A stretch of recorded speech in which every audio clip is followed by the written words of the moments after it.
आपण प्रार्थना करू. पित्याच्या पुत्राच्या पवित्र आत्म्याच्या नावाने आमेन.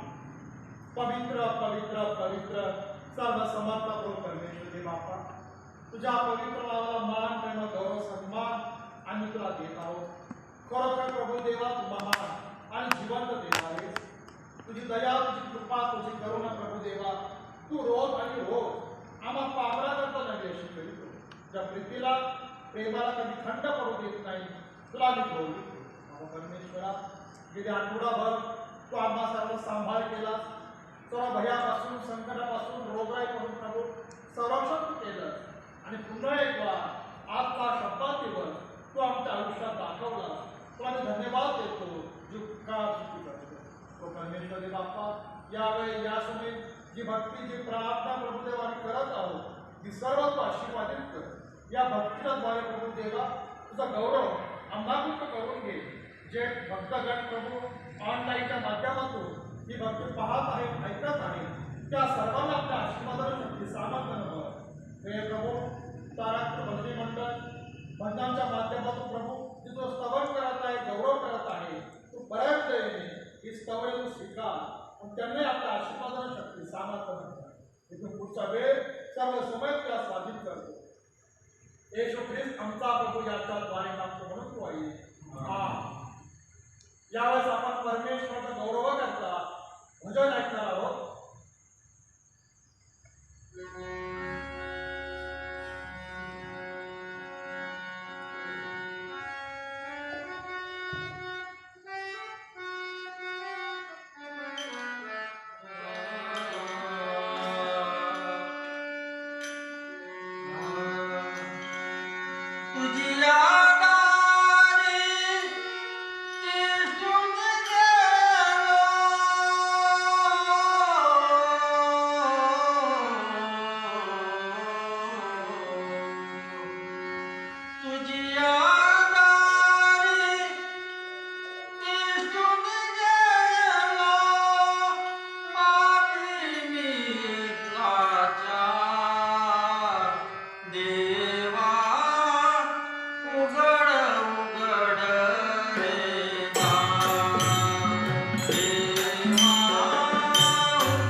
आपण प्रार्थना करू. हे सर्वसमर्थ देवा, तुला सर्व अंतःकरणी व उघडी इच्छा माहीत आहे आणि तुझपासून काही गुप्त नाही आणि पूर्णपणे तुझवर प्रीती करावी व तुझ्या नामाचा महिमा यथा योग्य वर्णावा म्हणून तू आपल्या पवित्र आत्म्याच्या प्रेरणेने आमच्या मनातील विचार शुद्ध कर.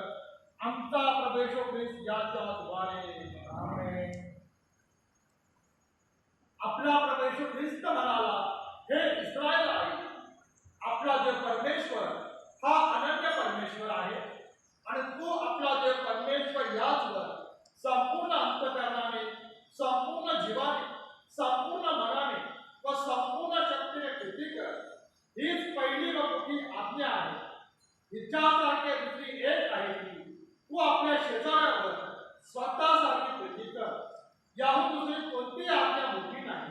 या दोन आज्ञांवर सर्व नियमशास्त्र व सत्य ग्रंथ अवलंबून आहे. हे प्रभू, आम्हाला दया कर आणि या तुझ्या सर्व आज्ञा आमच्या अंतःकरणात येईल असे आम्ही तुला विनंती. प्रभू तुम्हासह असो. आज पेंटेकॉस्ट दिनानंतरचा 10वा रविवार आहे. आजच्या दिवशी नेमलेली 7 प्रार्थना पत्र आणि शुभवर्तमान आपण ऐकणार आहोत. आपण प्रार्थना करू. हे प्रभू, तू आम्हाला योग्य विचार करण्याची शक्ती आणि योग्य ते करण्याची बुद्धी दे. तुझ्या सहाय्य वाचून आम्हाला काही चांगले करता येत नाही, म्हणूनच तुझे सहाय्य दे आणि तुझ्या इच्छेनुसार वागण्याचे सामर्थ्य दे. येशू ख्रिस्त आमचा प्रभू याच्याद्वारे मागतो म्हणून तू आहे. आमेन. यावेळेस आपण शास्त्रपाठ ऐकणार आहोत. सर्वप्रथम स्तोत्र ऐकूया. स्तोत्र 43.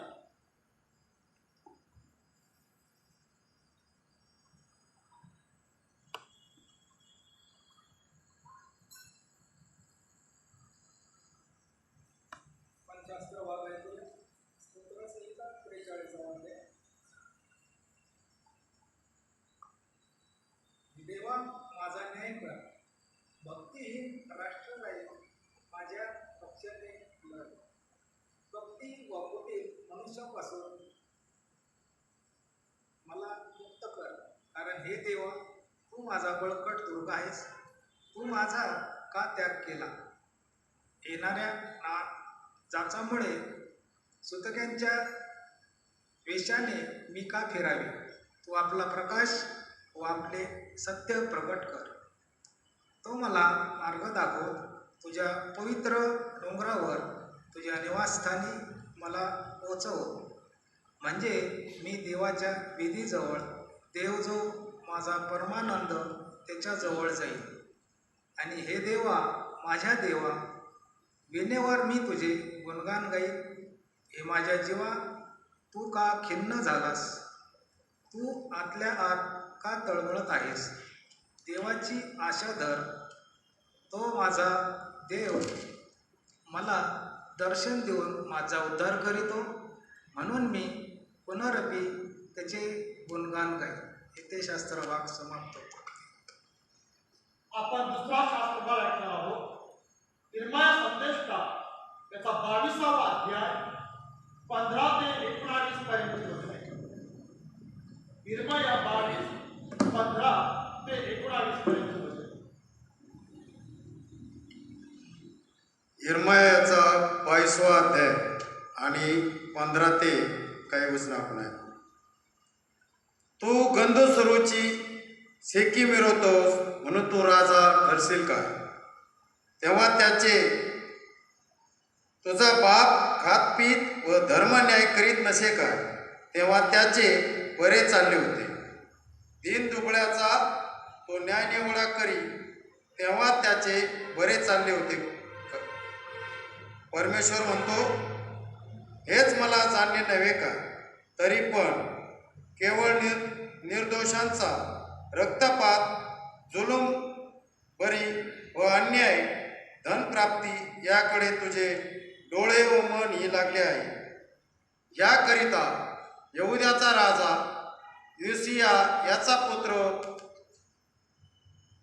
योयाकीम याविषयी परमेश्वर म्हणतो, अहारे माझ्या भावा, अहागे माझ्या बहिणी, असे म्हणून कुणी त्याच विषयी विलाप करणार नाही. अहारे माझ्या धनी, अहारे त्याची थोरवी, असे म्हणून त्याच विषयी कोणी विलाप करणार नाही. गाढवाच्या मूठ मातीसारखी त्याची मूठ माती होईल. त्याचे शेव येरुशलेमेच्या विशीबाहेर ओढीत नेऊन फेकून देतील. परमेश्वर वाटलेले वचने आपणा सर्वांसाठी आशीर्वाद. प्रेषितांची कृत्ये याचा 5वा अध्याय 12 ते 21 पर्यंतची वचने. प्रेषितांची कृत्ये 5वा अध्याय 12 ते 21 पर्यंतची वचने आपण ऐकूया. आपण प्रेषितांची कृत्ये यांचे 12 ते 21 वचने आपण वाचूया. प्रेषितांच्या हाताने लोकांमध्ये पुष्कळ चिन्हे व अद्भुते घडत असत आणि ते सर्व एक चित्ताने शल्मोनाच्या देवडीत जमत असत. लोक त्यास थोर मानले तरी त्यांच्यात सामील होण्यास इतर कोणाचे धैर्य झाले नाही. विश्वास धरणारे पुष्कळ पुरुष व स्त्रिया यांचा समुदाय उत्तरोत्तर प्रभूकडचा झाला, इतके की लोकांनी दुखणेकऱ्यास मार्गात आणून बाजावर व पलंगावर ठेवावे, यासाठी की ते पेत्र असतात त्यांची सावली तरी त्यांच्यातील कोणावर पडावी. आणखी येरुशलेमाच्या आसपासच्या चहूकडून कडल्या गावातून लोकसमुदाय दुखणेकऱ्यास व अशुद्ध आत्म्यांनी पिडलेल्यास घेऊन तेथे येत आणि ते सर्व बरे होत असत. तेव्हा मुख्य याजक व त्यांच्याबरोबर असलेले सर्व सदोकपंथी यांच्या मनात मत्सर भरून ते उठले आणि त्यांनी प्रेषितांवर हात टाकून त्यास तुरुंगात घातले. परंतु रात्री प्रभूच्या हाताने तुरुंगाचे दरवाजे उघडले व त्यास बाहेर आणून म्हटले, जा आणि मंदिरात उभे राहून या जीवनाची सर्व वचने लोकांस सांगा. हे ऐकून ते पहाटेस मंदिरामध्ये जाऊन शिक्षण देऊ लागले. इकडे मुख्य याजक व त्याचबरोबर जे होते त्यांनी येऊन धर्मसभा व इस्रायल लोकांचे वडील मंडळी एकत्र बोलाविली आणि त्या सानाला तुरुंगाकडे पाठवले. परमेश्वर वाचलेल्या वचनाने आशीर्वाद देतो. यावेळेस आपण परमेश्वराच्या गौरवाकरता भजन ऐकणार आहोत.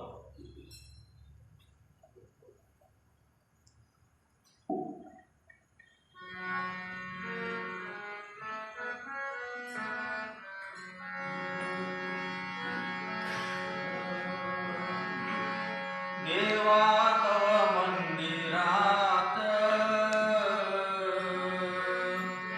लावियली पापंच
प्रभोत्मा सहसो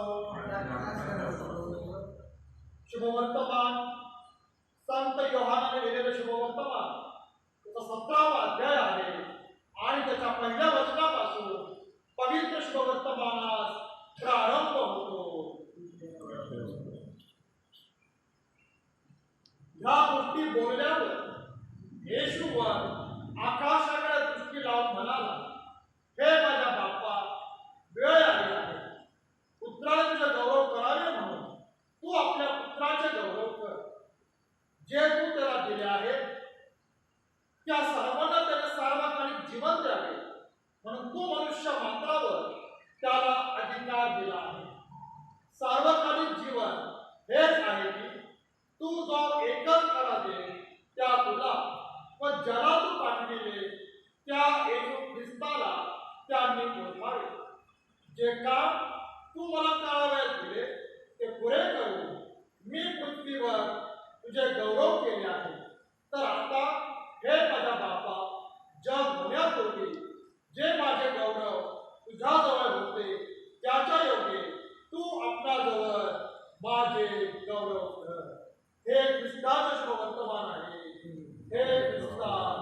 तुझे स्तुती असो.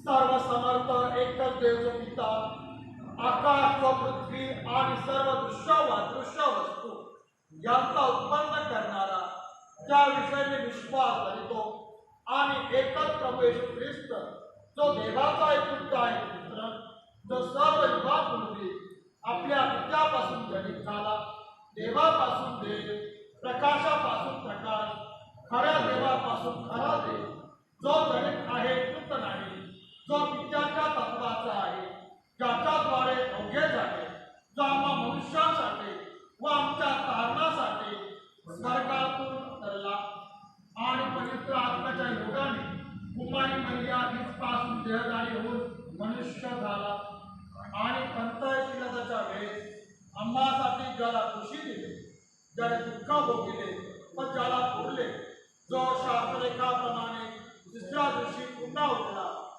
आणि स्वर्गात चढला आणि पित्याच्या उजवीकडे बसला आहे आणि तो जिवंतांचा व मेलेल्यांचा न्याय करायला गौरवाने पुन्हा येणार आहे ज्याच्या राज्याचा अंत होणार नाही त्या विषयाने विश्वास करतो आणि पवित्र आत्मा जो प्रभू व जिवंताचा पिता पुत्र यापासून जो निघतो आणि पिता पुत्र यासाठी ज्याची आराधना व गौरव होते जो भविष्यवाद्याकडून बोलत असे त्या विषयाने विश्वास करतो आणि एक पवित्र कॅथोलिक व प्रेषितीय इकलेसी विषयाने विश्वास करतो पापांच्या क्षमेसाठी एक बाप्तिस्मा आहे असे मी पत्करितो आणि मेलेल्यांचे पुनरुत्थान व परलोकीचे जीवन यांची मी प्रतीक्षा करतो. आमेन.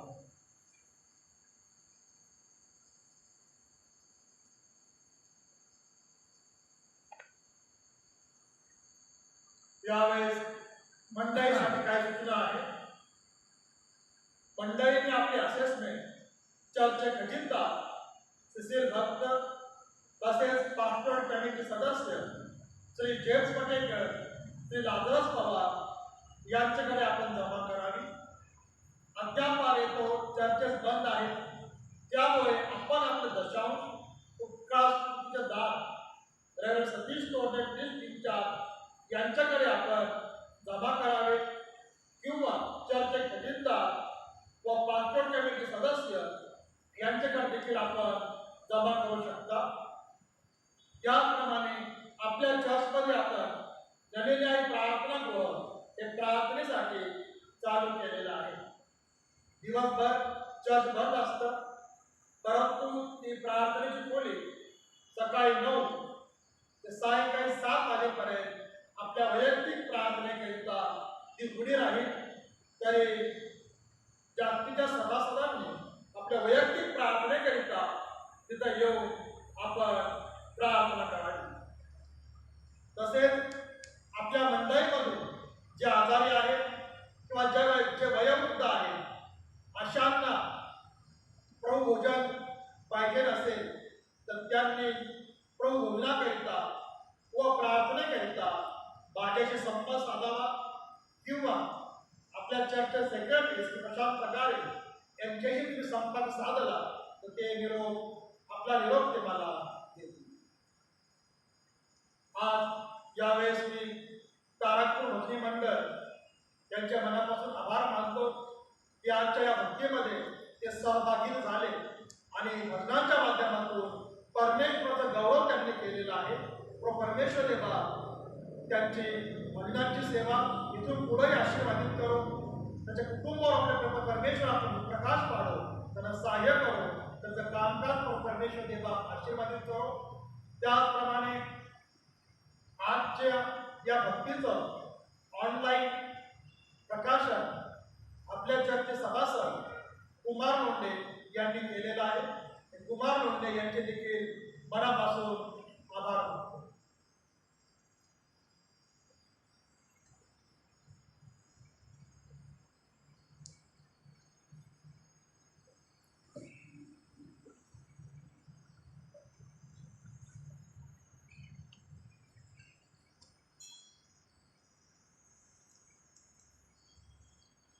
आपण प्रार्थना करू. हे प्रभू, तू बोल, तुझे दास ऐकत आहे. हे प्रभू, तू बोल, तुझे दास ऐकत आहे. पित्याच्या, पुत्राच्या आणि पवित्र आत्म्याच्या नावाने आमेन. ख्रिस्तात प्रियजन हो, आपणा सर्वांना प्रभू येशूच्या सामर्थ्यवान नावामध्ये सलाम. आपण आज जे शास्त्रपाठ वाचलेले आहेत, ऐकलेले आहेत, त्यापैकी जे शुभवर्तमान आज आम्ही पाहिलेलं आहे, संत योहानचं शुभवर्तमान याचा 17वा अध्याय आणि त्यातील 3रं वचन. सार्वकालिक जीवन हेच आहे की तू जो एकच खरा देव त्या तुला व ज्याला तू पाठविले त्या येशू ख्रिस्ताला त्यांनी ओळखावे. ज्या विषयावर आज आपण चिंतन मनन करणार आहोत तो आपला आजचा विषय आहे सार्वकालिक जीवन, अनंतकाळचं जीवन. ख्रिस्तात प्रियजन हो, ख्रिस्ती विश्वासाकडे आम्ही जर पाहिलं तर आमचा विश्वास हा जगावेगळा असा आहे. आमचा विश्वास आम्हाला हे सांगतो की प्रभू येशूचा जन्म हा कुमारी मातेपासून झालेला आहे. मात्र विज्ञानाला प्रश्न पडतो की कुमारी माता लेकराला जन्म कसा देऊ शकेल. आणि पुन्हा आम्हाला आमचा ख्रिस्ती विश्वास हे सांगतो की मृत्यूनंतरही जीवन आहे, की ज्याला अनंतकाळचं जीवन म्हटलं जातं, ज्याला सार्वकालिक जीवन म्हटलं जातं. आम्ही मानवजात या भूतलावर वास्तव्य करत असताना, जीवन जगत असताना या विश्वाकडे आम्ही जर पाहिलं तर प्रत्येकाला देवाविषयी आस्था आहे, देवाविषयी श्रद्धा आहे, देवाविषयी प्रेम आहे आणि तो नाना तऱ्हेची कर्म करून परमेश्वराला म्हणजे देवाला संतोष मिळण्याचा प्रयत्न करत असतो. आणि याचं उदाहरण जर पाहिलं तर कित्येक अशी लोक आहेत की ते पायी हजारो मैलाचा प्रवास करतात. याचा उद्देश हा आहे की आम्ही आमच्या जीवाला पीडा दिली म्हणजे आम्हाला देव प्राप्त होईल आणि आम्हाला सार्वकाळचं जीवन, मोक्ष आणि मुक्ती मिळेल. उपोषण करणे, विवस्त्र राहणे, डोक्याचे दाढीचे केस वाढवणे, नखे वाढवणे, तपाला बसणे, संन्यास घेणे, परमेश्वराला संतुष्ट करण्याकरिता विविध प्राण्यांचा बळी हवन करणे, पठण पूजन करणे आणि या सर्व गोष्टी तो याकरता करत असतो की या सर्व माध्यमातून मला देव प्राप्त होईल आणि या सर्व माध्यमातून मी परमेश्वराला संतोष होईल आणि याच्याद्वारे तो मला मोक्ष देईल, तो मला मुक्ती देईल, तो मला तारण देईल. हा सर्व आटापिटा या अनंतकाळच्या जीवनाकरता आहे, सार्वकालिक जीवनाकरता आहे.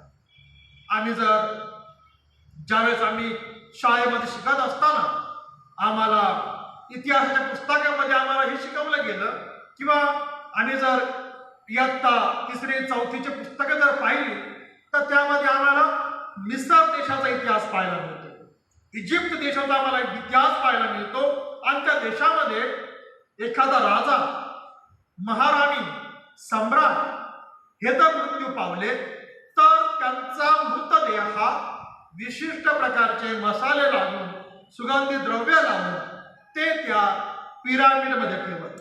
मोठं भव्य दिव्य पिरामिड बांधलं जाईल आणि त्या पिरामिडमध्ये त्यांची बॉडी मसाला लावून ठेवत असत. त्याला आम्ही ममी म्हणतो. आणि कालांतराने असं आम्ही पाहतो की या विज्ञानाच्या युगामध्ये शास्त्रज्ञांनी पिरामिड काय आहे आणि या पिरामिडमध्ये त्यांनी काय ठेवलंय म्हणून इजिप्तमधले काही पिरामिड त्यांनी खोलले आणि खोलल्यानंतर त्यांना त्याच्यामध्ये ममी आढळून आली.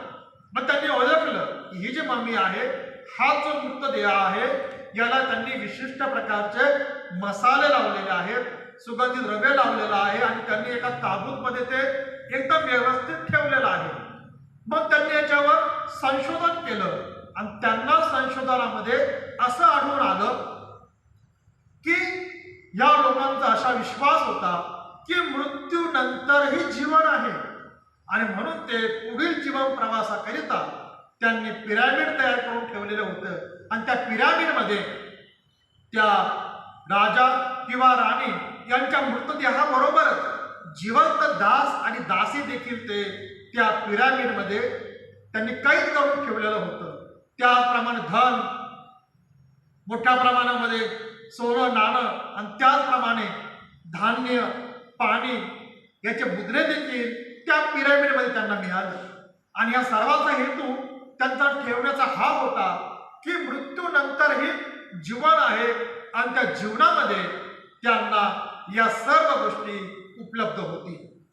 ख्रिस्तात प्रियजन हो, ज्यावेळेस आम्ही देवाच्या वचनाकडे पाहतो तर देवाचं वचन आम्हाला योहान शुभ वर्तमान 17वा अध्याय आणि 3ऱ्या वचनामध्ये सांगत आहे, सार्वकालिक जीवन हेच आहे की तू जो एकच खरा देव त्या तुला आणि ज्याला पाठविले त्या येशू ख्रिस्ताला त्यांनी ओळखावं. म्हणजे साधं आणि सोपं सांगितलेलं आहे की सार्वकालिक जीवन हेच आहे, तो जो एकच खरा देव त्याला आणि ज्या देवाने प्रभू येशूला पाठवलेला आहे तर त्या प्रभू येशू ख्रिस्ताला आम्ही ओळखावं.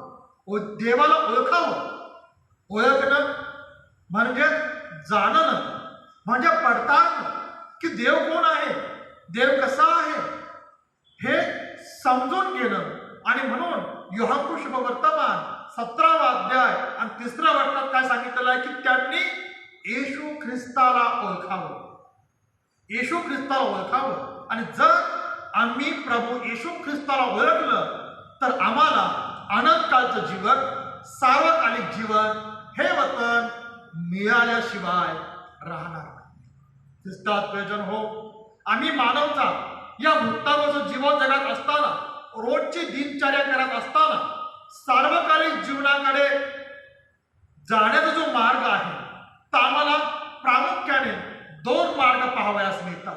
पहिला म्हणजे ज्ञान मार्ग. त्या मागे लोकांनी ज्यावेळेस त्यांनी आकाशातील तारा तुटलेला पाहिला आणि त्यांनी शोध घेतला की हा जो तारा तुटलेला आहे तर हा तारा एका महान राजाचा तो आहे. आणि म्हणून त्या राजाला नमन करण्याकरिता, त्याला पाहण्याकरता हे मागे लोक केवळ ताऱ्याच्या दिशेने म्हणजे ज्ञानाच्या द्वारे त्यांनी त्या येशूबाच्या दर्शनाचा लाभ त्यांना मिळालेला आहे. ज्ञानाच्या द्वारे त्यांनी देवाला शोधलं आणि त्यांना तो देव सापडलेला आहे. आणि दुसरा जो मार्ग आहे तो म्हणजे भक्ती मार्ग. आणि भक्ती मार्गाद्वारे आम्ही परमेश्वराला संतोष विण्याचा प्रयत्न करतो. आणि या गोष्टीला, या दोन्ही मार्गाकडे आम्ही जर बारकाईने पाहतो तर त्याला अध्यात्म असं म्हटलेलं आहे. आणि ह्याच मार्गातून आम्हाला देव प्राप्त होतो. आणि म्हणून बत्ताच्या शुभ वर्तमान त्याचा 5वा अध्याय आहे आणि 8व्या वचनात सांगितलेलं आहे, जे अंतःकरणाचे शुद्ध ते धन्य, कारण ते देवाला पाहतील. देवाला पाहतील. ख्रिस्तात प्रियजन हो, अध्यात्म काय आहे? अध्यात्माची व्याख्या काय आहे की ज्याच्या योग्य आम्हाला त्या परमेश्वराला आम्ही ओळखू, आम्ही त्याला जाणू, आम्ही त्याला पडताळू, जेणेकरून आम्हाला अनंतकालचं जीवन हे प्राप्त होईल, सार्वकालचं जीवन हे प्राप्त होईल.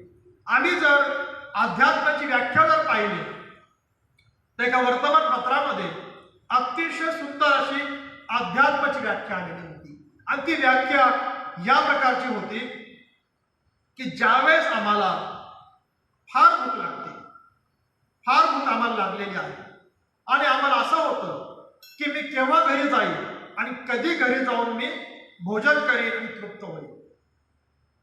आणि त्याच वेळेस घरचे आमचे प्रियजन जेवण करून, भोजन करून तृप्त झालेले असतात आणि त्याच वेळेस एखादा पाहुणा आमच्या दारी येतो. पण जर आम्ही त्या पाहुण्याला म्हटलो तो थोडा वेळ बैस, मी भोजन करतो, मग बाहेर येतो आणि मग मी तुला भेटतो, तर यामध्ये आम्हाला आध्यात्मिक जीवन दिसून येत नाही. परंतु ज्या वेळेस आमच्या समोर वाढलेलं ताट ज्यावेळेस आम्ही एखाद्या भुक्याला देतो त्यावेळेस मात्र त्यामध्ये अध्यात्म दिसून येतं. आणि म्हणून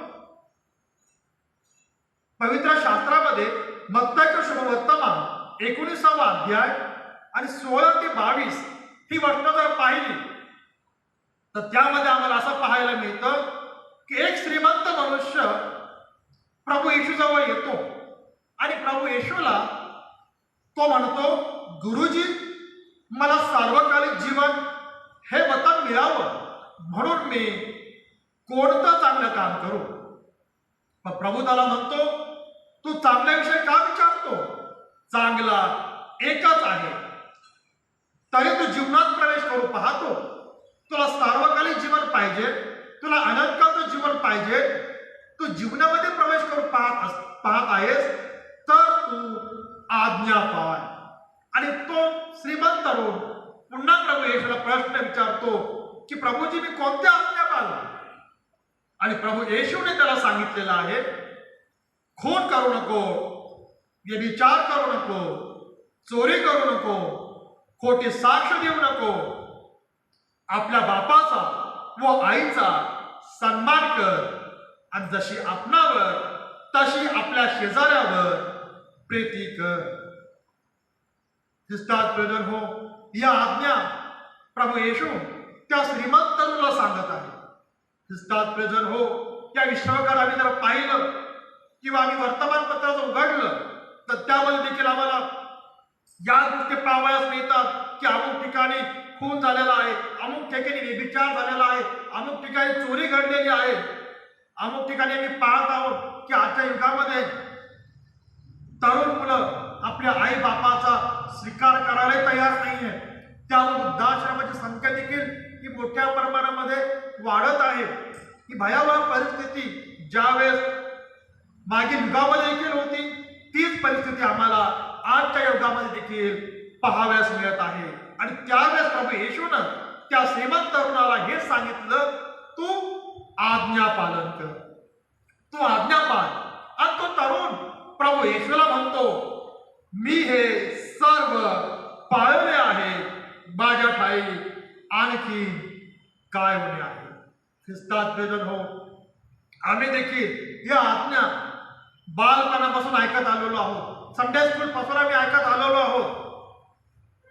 परंतु आज आम्हाला आत्मपरीक्षणासाठी, चिंतनासाठी आजचा हा विषय आहे की खरंच ज्याप्रमाणे श्रीमंत तरुणानं म्हटलेलं आहे की मी या सर्व आज्ञा पाळलेल्या आहेत, पण खरंच आम्ही या सर्व आज्ञा खऱ्या मनापासून आणि खऱ्या अंतःकरणापासून खरंच आम्ही पाळत आहोत का? याचं देखील आत्मपरीक्षण, चिंतन आणि मनन आम्हाला करणं गरजेचं असं आहे. कारण तो श्रीमंत तरुण प्रभू येशूला म्हणत आहे की प्रभूजी, या आज्ञा मी बालपणापासूनच पाळत आलेलो आहे आणि आता माझ्या ठाई काय होणे आहे? आज माझ्या ठाई काय होणं आहे? हाच प्रश्न आज आम्हाला देखील लागू पडतो की आम्ही या सर्व आज्ञा पाळत आलेलो आहोत. खरंच आमच्या ठाई कोणत्या गोष्टीची उणीव आहे, आमच्या ठाई कोणत्या गोष्टीची कमतरता आहे, याचं देखील आत्मपरीक्षण करणं हे आमच्यासाठी गरजेचं असं आहे. आणि म्हणून प्रभू त्या श्रीमंत तरुणाला म्हणतो, सार्वकालिक जीवन प्राप्त होण्याकरिता पूर्ण हो पाहतोस. तुला सार्वकालिक जीवनामध्ये यायचंय, तुला अनंतकाळच्या जीवनामध्ये यायचंय आणि तू या सर्व गोष्टी करता पूर्ण होऊन पाहतोस, तर प्रभू येशू त्या श्रीमंत तरुणाला म्हणत आहे, तुझे असेल नसेल ते विकून गोरगरिबास दे, म्हणजे तुला स्वर्गात संपत्ती मिळेल, आणि चल माझ्या मागे, आणि चल माझ्या मागे ये. ख्रिस्तात प्रियजन हो, त्या श्रीमंत तरुणानं प्रभू येशूचं हे उद्गार त्याने ऐकले, मात्र तो खिन्न झाला, तो दुःखी झाला आणि तो तिथून निघून गेला, कारण त्याची मालमत्ता पुष्कळ होती. ख्रिस्तात प्रियजन हो, त्या श्रीमंत तरुणासमोर स्वर्गाचे दार होतं. तो दारापाशी गेला, परंतु त्या दाराला ठोठावू शकला नाही, तो आतमध्ये प्रवेश करू शकला नाही आणि सार्वकालिक जीवनाला तो पूर्णपणे उठला. त्या श्रीमंत तरुणाजवळ पाण्याचा झरा होता, तो झरा वाहत होता, परंतु त्या पाण्याच्या झऱ्याचा स्पर्श देखील त्या श्रीमंत तरुणाला होऊ शकलेला नाहीये. योहानचं शुभवर्तमान 4था अध्याय आणि 14 वचनाकडे जेव्हा मी पाहतो तर त्या सांगितलेलं आहे, परंतु मी देईल ते पाणी जो कोणी पिईल त्याला कधीही तहान लागणार नाही. जे पाणी मी त्याला देईन ते पाणी त्याच्यामध्ये सार्वकालिक जीवनासाठी उकळत्या पाण्याचा झरा असा होईल. तो उकळत्या पाण्याचा झरा त्या श्रीमंत तरुणाजवळ होता, मात्र त्या झऱ्याच्या पाण्यामध्ये तो डुबकी देखील मारू शकलेला नाहीये. आणि म्हणून प्रभू येशू ख्रिस्ताला म्हटलेलं आहे, सार्वकालिक जीवन हेच आहे की तू जो एकच खरा देव त्या तुला आणि ज्याला तू पाठविले त्या येशू ख्रिस्ताला त्यांनी ओळखावं. त्या तरुणाचं एवढंच काम होतं की त्याने प्रभू येशू ख्रिस्ताला ओळखावं, परंतु तो प्रभू येशूला ओळखू शकला नाही. या युगाच्या दैवताने आमचे डोळे आंधळे करून ठेवलेले आहेत की आम्ही त्याला ओळखू नये, आम्ही त्याला जाणू नये. आणि म्हणून आम्ही आमचं लक्ष माणसांकडे नव्हे तर आम्ही आमचं लक्ष देवाच्या वचनाकडे लावणं अतिशय गरजेचं असं आहे. सार्वकालिक जीवन काय आहे, अनंताचं जीवन काय आहे आणि हे जीवन कशाने आम्हाला प्राप्त होईल याकडे आम्ही आमचं लक्ष लावणं गरजेचं असं आहे. कारण येशू हा देवाचा पुत्र आहे, ख्रिस्त आहे असा तुम्ही विश्वास धरावा आणि विश्वास धरून तुम्हाच त्याच्या नावाने जीवन असावे. म्हणून हे देवाचं वचन तुमच्या आमच्यापर्यंत पोहोचलेलं आहे का आम्हाला त्याच्या नावामध्ये जीवन असावं. आणि ते जीवन साधारण सोपं नव्हे तर ते जीवन म्हणजे अनंतकाळचं जीवन. ते जीवन म्हणजे सार्वकालिक जीवन. नीतिसूत्रे याचा 8वा अध्याय 17 आणि 18 ही वचनं आम्ही जर पाहिली तर त्यात सांगितलेलं आहे, जो माझ्यावर प्रीती करीतो मी त्याच्यावर प्रीती करीतो. किती सुंदर असं वचन आहे की जो माझ्यावर प्रीती करीतो तर मी त्याच्यावर प्रीती करीतो आणि जो माझा झटून शोध घेतो त्याला मी सापडतो. जो प्रभूचा झटून शोध घेतो, जो देवाचा झटून शोध घेतो तर त्याला देव सापडतो. त्या श्रीमंत तरुणानं झटून देवाचा शोध घेतला नाही. त्याचं लक्ष वर पालखी असं होतं, त्याचं लक्ष त्या आज्ञांकडे होतं, त्याचं लक्ष नियमशास्त्राकडे होतं, मात्र त्यामध्ये सांगितल्याप्रमाणे त्याच्यामध्ये कृती मात्र नव्हती, आचरण मात्र नव्हतं. आणि म्हणून प्रभू येशू ख्रिस्ताने त्याला म्हटलं की तुझे असेल नसेल ते गोरगरिबाला दे, माझ्या मागे ये, म्हणजे तुला स्वर्गात संपत्ती मिळेल. ख्रिस्तात प्रिय हो, प्रभू येशूनं त्या मत्तायाला जकातीच्या नाक्यावर उठवलं, जकातीच्या नाक्यावर उठवलं आणि त्याला म्हटलं तो माझ्या मागे ये. त्याच वेळेस त्या मत्तायानं घरदार सर्व काही सोडलं आणि प्रभू येशूचं शिष्यत्व त्याने स्वीकारलेलं आहे. पेत्राचं जीवनाकडे आम्ही जर पाहिलं तर पेत्रानं मासे धरण्याचं काम सोडलं आणि माणसे धरणारा तो झालेला आहे. प्रभूच्या सानिध्यामध्ये तो आलेला आहे.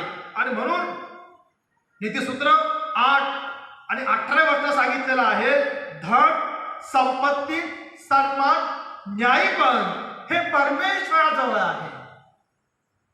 त्या श्रीमंत तरुणाची संपत्ती अमापुरती तो सार्वकालिक जीवनाला तो मुकला, मात्र तो हे विसरून गेला की धन, संपत्ती, आम्हाला जो सन्मान आमच्या समाजामध्ये पाहिजे, मंडळीमध्ये पाहिजे, तो सन्मान परमेश्वराकडून आहे आणि तो सन्मान परमेश्वराजवळ आहे, न्याय पण परमेश्वराजवळ आहे. या सर्व गोष्टीकडे मात्र त्याचं लक्ष लागलेलं नव्हतं. आणि म्हणून नीतिसूत्रे 8वा अध्याय आणि 35व्या वचनात सांगितलेलं आहे, कारण ज्या कोणाला मी सापडलो त्याला जीवन सापडले आणि त्याला परमेश्वरापासून अनुग्रह प्राप्त होतो. ज्या कोणाला मी सापडलो, प्रभू येशू सापडलाय, त्याला जीवन प्राप्त होतो, त्याला देवापासून अनुग्रह प्राप्त होतो. म्हणून ख्रिस्ताच्या कृत्यामध्ये संत पेत्र म्हणत आहे 2:28 मध्ये की दावीद राजा म्हणतो, जीवनाचे मार्ग तुम्हाला कळविले आहेत आणि तू आपल्या मुखदर्शनाने मला हर्षभरीत तू करशील. कारण जीवनाचा मार्ग काय आहे हा दावीद राजाला कळला आणि म्हणून तो म्हणतो की माझा देह आता आशेमध्ये राहणार नाही आणि मृत्यूचा व कुजण्याचा अनुभव तो मला येऊ देणार नाही. त्या दावीद राजाने ओळखलं होतं आणि म्हणून त्यानं ज्या प्रकारचं विधान त्याने केलं की माझा देह आता आशेत राहणार नाहीये तर तो मला कुजण्याचा अनुभव येऊ देणार नाहीये. म्हणून प्रेषितांची कृत्ये 3रा अध्याय आणि 15व्या वचनाकडे जर पाहिलं तर त्यात सांगितलेलं आहे जीवनाच्या अधिपतीला तुम्ही जिवे मारले, त्याला देवाने मेलेल्याचे उठविले, ह्याची आम्ही साक्षी आहोत.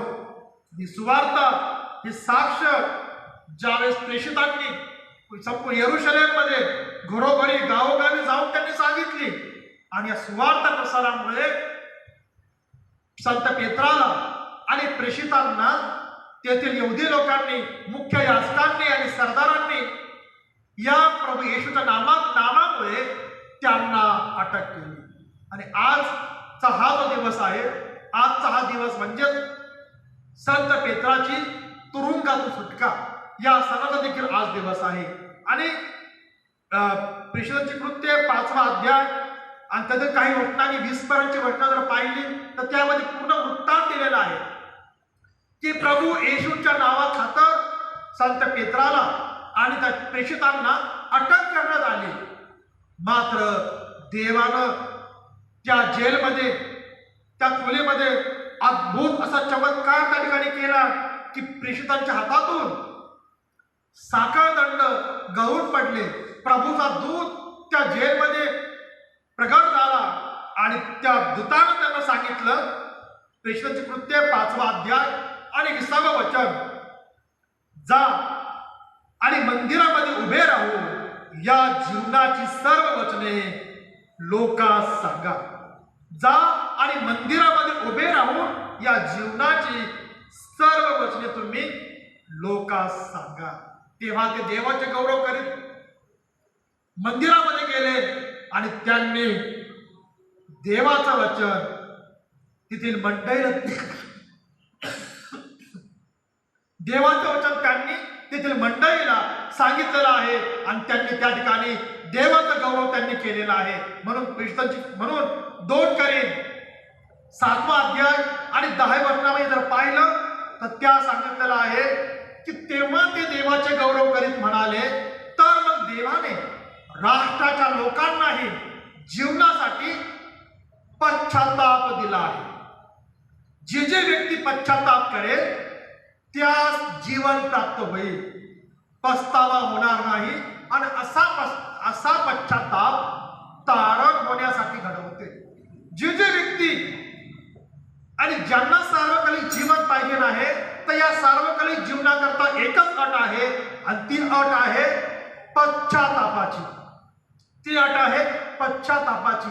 आणि जे व्यक्ती पश्चाताप करेल तर त्याला हे अनंताचं जीवन प्राप्त होईल आणि त्याला सार्वकालिक जीवन प्राप्त होईल. आणि म्हणून प्रेषितांची कृत्ये 13वा अध्याय आणि 47 ते 49 वचन जर पाहिली तर त्यामध्ये असं सांगितलेलं आहे, कारण प्रभूने आम्हाला अशी आज्ञा दिली आहे की मी तुला राष्ट्रांच्या लोकांकरिता प्रकाश असं ठेवलं आहे, यासाठी की पृथ्वीच्या शेवटापर्यंत तू तारणाकरिता असावं. किती सुंदर असं वचन आहे की प्रभूनं आम्हाला आज्ञा दिलेली आहे आणि त्याने तुम्हाला आणि मला त्याचा प्रकाश म्हणून नेमलेला आहे. आम्ही सर्वजण देवाचा प्रकाश आहोत. सेंट सेबस कॅथेड्रल ही मंडळी देवाचा प्रकाश आहे. तारापूर बसली मंडळ ही देवाचा प्रकाश आहे. शब्बात शाळा, संडे स्कूल, महिला मंडळ हे देवाचा प्रकाश आहे. आणि परमेश्वरानं आम्हाला याकरता निवडलं, आम्हाला याकरता पाचारण केलं की आम्ही पृथ्वीच्या शेवटापर्यंत इतरांच्या तारणाकरता असावं. म्हणून परमेश्वराने आम्हाला त्याचा प्रकाश करून ठेवलेला आहे.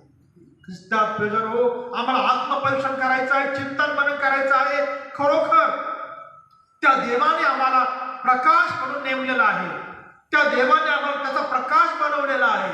तर खरंच आम्ही या पृथ्वीच्या शेवटापर्यंत इतरांच्या तारणा करता आहोत का? आमच्याद्वारे इतरांचं तारण होत आहे का? आमच्याद्वारे देवाचं वचन आम्ही इतरांना सांगत आहोत का? आमच्याद्वारे जे देवापासून दूर गेलेले आहेत, जे देवापासून लांब गेलेले आहेत, त्यांना आम्ही आमच्या या देवाच्या पवित्र मंदिरामध्ये आम्ही आणत आहोत का?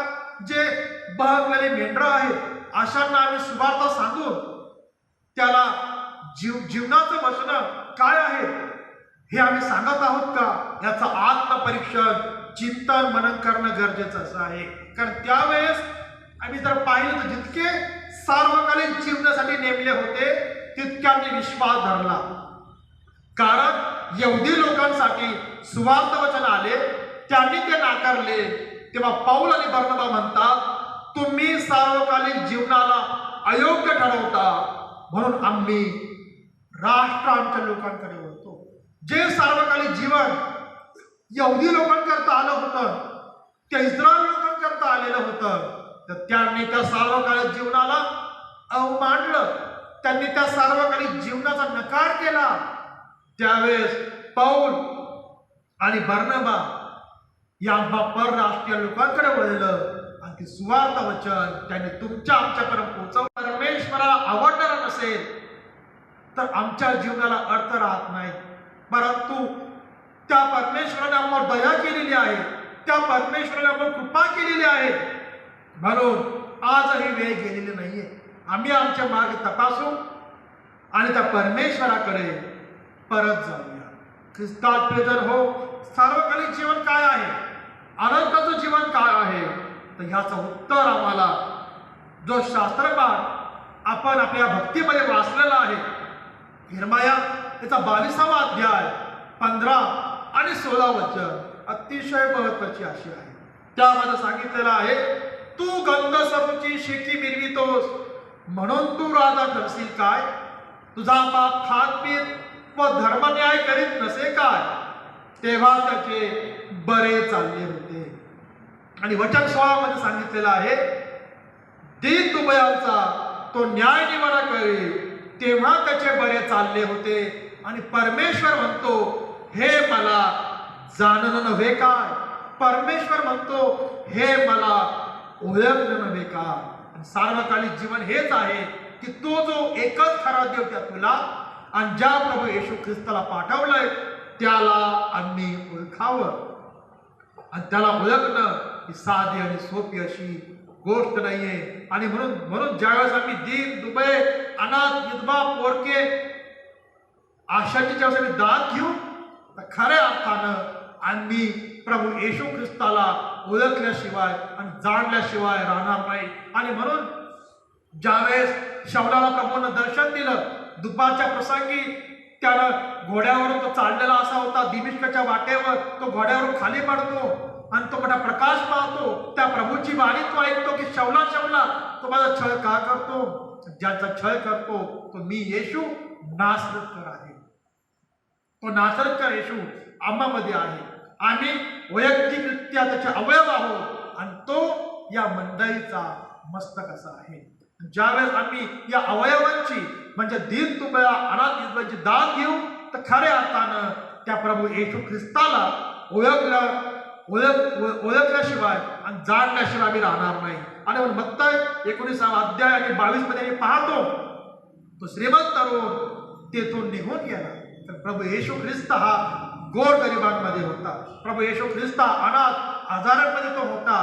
प्रभूची इच्छा ही होती, या श्रीमंत तरुणाची संपत्ती अमाप अशी होती, या श्रीमंत तरुणाने जर गोरगरिबाला जाणलं असतं, दीन दुबळ्यांची काळजी त्यांनी घेतली असती तर खऱ्या अर्थानं तो सार्वकालिक जीवनाचा भागीदार झाला असता. मात्र त्या आणलं आणि सार्वकालिक जीवनाच्या मार्गावर ते गेल्या. साधू सुंदर सिंगनी प्रभू येशूला ओळखलं, जाणलं, सार्वकालिक जीवनाच्या मार्गावर त्या गेल्या. पंडित रमाबाईंनी प्रभू येशूला ओळखलं, जाणलं, सार्वकालिक जीवनाच्या मार्गावर तो गेला. ख्रिस्तात प्रियजन हो, तो सर्वसमर्थ परमेश्वर देव आम्हाला त्याला ओळखण्याची सद्बुद्धी आणि प्रेरणा तो देव. त्या प्रभू येशूच्या नावाला मान महिमा गौरव सन्मान निरंतर असो. आमेन. प्रार्थना करू आपण. पवित्र पवित्र पवित्र सर्वसमर्थ प्रभू, सार्वकालिक जीवन काय आहे, अनंताचं जीवन काय आहे, तर तू जो एकच खरा देव त्या तुला आणि ज्याला तू पाठविले त्या येशू ख्रिस्ताला आम्ही ओळखावं. प्रिय प्रभू, प्रभूला ओळखणं ही साधी आणि सोपी गोष्ट नाहीये. युगाच्या दैवत म्हणजे सैतान याने प्रभू तुझ्या विश्वासाचे डोळे अंधारी केलेले आहेत की आम्ही त्याला ओळखू नये आणि आम्ही त्याला जाणू नये. तरी प्रभू विनंती करतो, प्रार्थना करतो, आम्हाला सुज्ञ अंतकरण तू दे की ज्याच्या योगे आम्ही प्रभू येशूला ओळखू, जाणू आणि सार्वकालिक जीवनामध्ये प्रभू आमचाही समावेश व्हावा. याकरता प्रभू पवित्र आत्म्याद्वारे तू आम्हाला चालीव आणि आम्हाला मार्गदर्शन कर. येशू ख्रिस्त आमचा प्रभू याच्याद्वारे मागतो म्हणून तू आहे. आमेन. प्रभू तुम्हा असो. आपण प्रार्थना करू.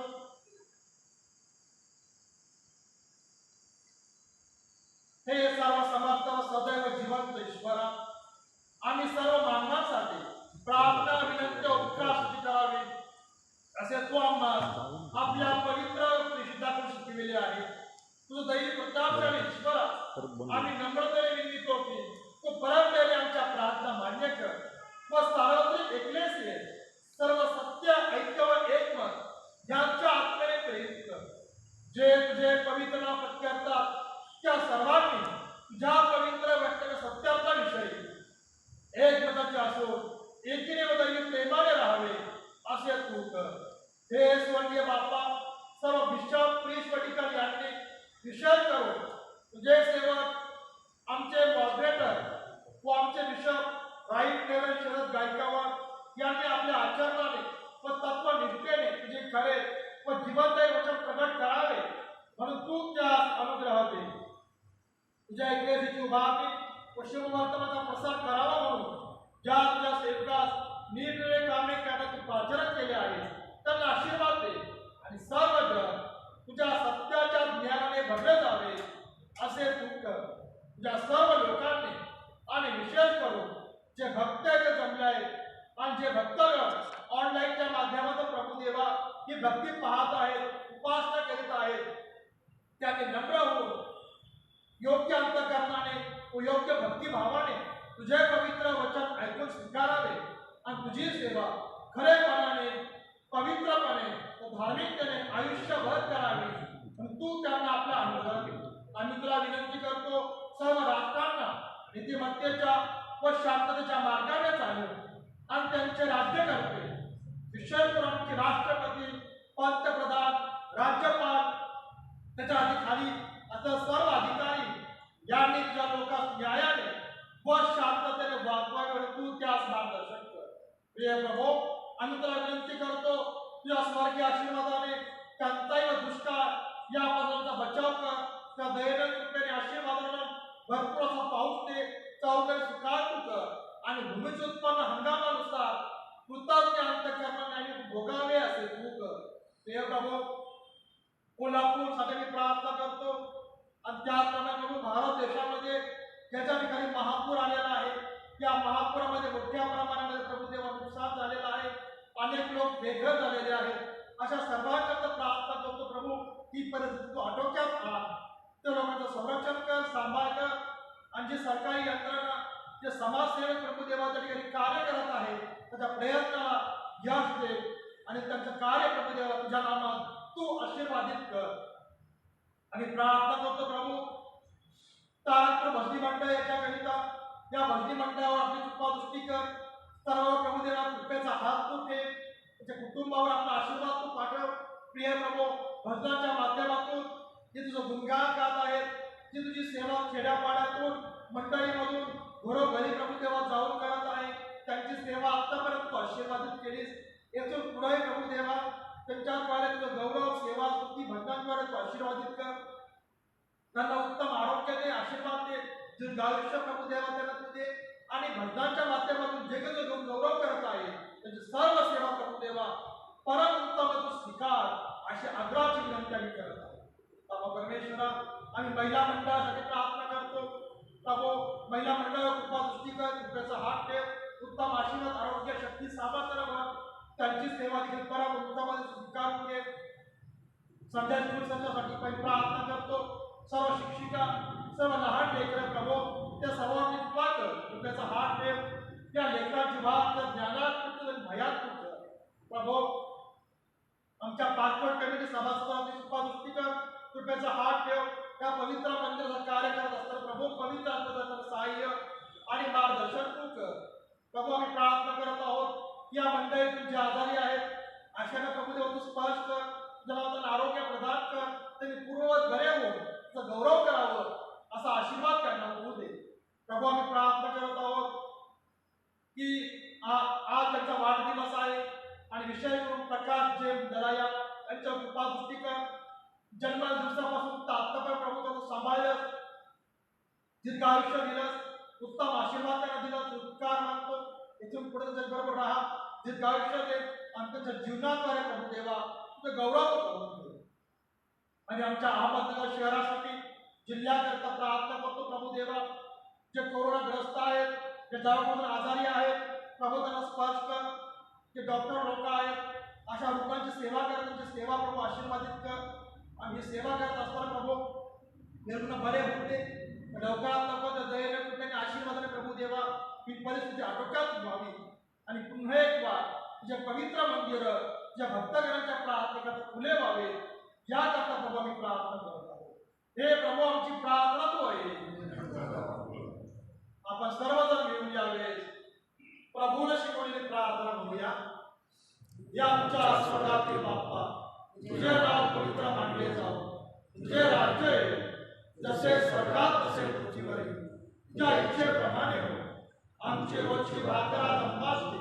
आणि जशी आम्ही आमच्या अपराधांची क्षमा करतो तसेच तू आमच्या अपराधांची क्षमा कर आणि आम्हाला पर्यंत आणू नकोस तर आम्हाला सगळ्यांपासून सोडे कारण की राज्य सामर्थ्य आणि गौरव ही सर्वता तुझीच आहे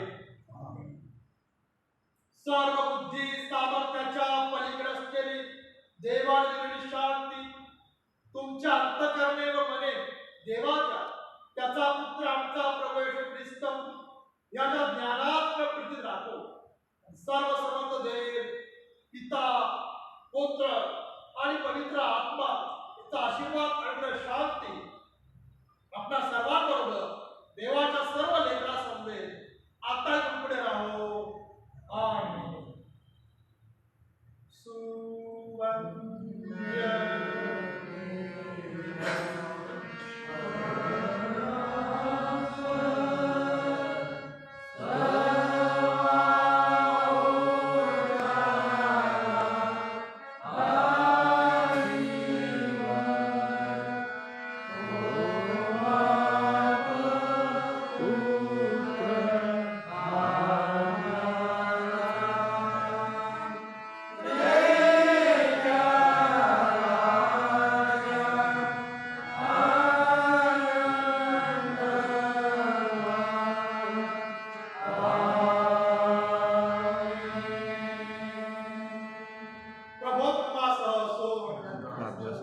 आपण परमेश्वराला वंदू शांतीने जा प्रभूवर प्रेम करा त्याची सेवा करा येशू ख्रिस्ताच्या नावात